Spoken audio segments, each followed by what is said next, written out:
থেকে আসসালামু আলাইকুম এবং নমস্কার। এবং সম্মানিত সাংবাদিক ভাই বোনেদের আমি এই আবেদন করতেছি যে আমি একজন অসুস্থ ব্যক্তি। আমি কিছুদিন আগে স্ট্রোক করেছিলাম, তাই আমি ভালোভাবে কথাটা বলতে পারি না, সাথে বলতে পারি না।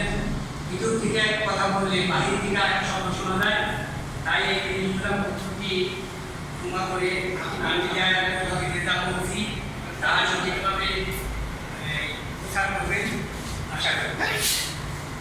আজ আমরা এখানে কেন মনে হয়েছি, আমাদের হাতে কেন এই ব্যানার, আমাদের হৃদয় কেন এত ক্ষোভ, এত জ্বালা আর হাহাকার।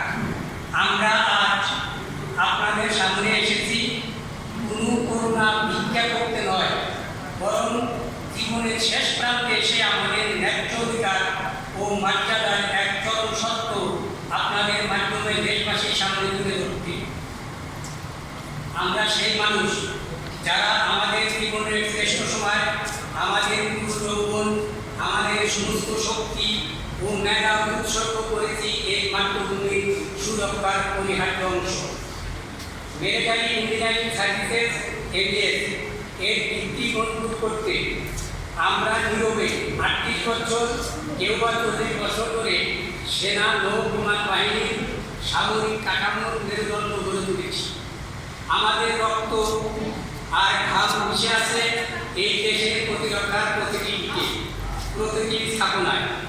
আজ আমাদের মধ্যে অনেকে 60 বছর, অনেকে 5 বছর, অনেকে 20 বছর ধরে অবসর জীবনযাপন কাটাচ্ছে।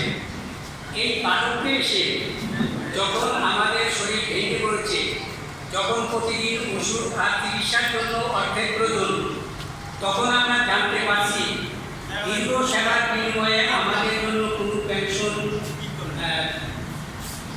পেনশন নেই, কোনো অবসরকালীন সুবিধাও নেই। এটি কেবল আর্থিক বঞ্চনা নয়, এটি আমাদের দীর্ঘ সামরিক সেবার সম্মান, আমাদের মর্যাদা ও আমাদের ত্যাগের এক চরম আমলাতান্ত্রিক আঘাত। সম্মানিত সাংবাদিক ভাই বোনেরা,